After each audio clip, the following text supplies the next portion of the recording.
पुरुषोत्तम प्रभू श्रीरामांची जन्मदिवस म्हणजे हा आपण रामनवमी म्हणून साजरा करतो.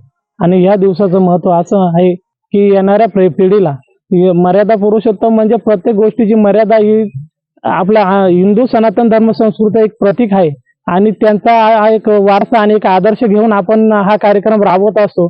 इगतपुरी तालुक्यामध्ये जय श्रीराम मित्रमंडळ कार्यक्षेत्र इगतपुरी तालुका आणि गोंदे दुमालाचे मित्रमंडळ आणि परिसरातले वाडीवारे असो इतर परिसरातले जे सर्व जे आपले मित्रमंडळाचे कार्यकर्ते आहे हे सर्वांनी मिळून एक कार्यक्रम राबवला जातो. आणि या कार्यक्रमाचं महत्वाचं वैशिष्ट्य असं आहे की 12 गावांमध्ये ही रथयात्रा सकाळी 7 वाजेपासून ते रात्री 8-9 वाजेपर्यंत रथयात्रा चालते.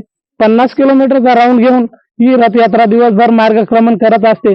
प्रत्येक गावामध्ये गावाच्या वेशीवरती त्या गावातील महिला भजनी मंडळ वारकरी मंडळ सर्व मंडळ आणि सर्व सामाजिक कार्यकर्ते वेशीवर गावाच्या रथाला घ्यायला येतात आणि तिथून प्रभू रामांचे शिष्य हनुमानजी यांची भेट घडविली जाते आणि तिथून भेट घेऊन पुन्हा प्रभू रामांचा रथ पुढे मार्गक्रमण करत असतो आणि पुन्हा दुसऱ्या गावामध्ये असं दिवसभर 12 गावांचा हा राऊंड असतो आणि संध्याकाळी समारोप गोंदे दुमाला येथे होत असतो.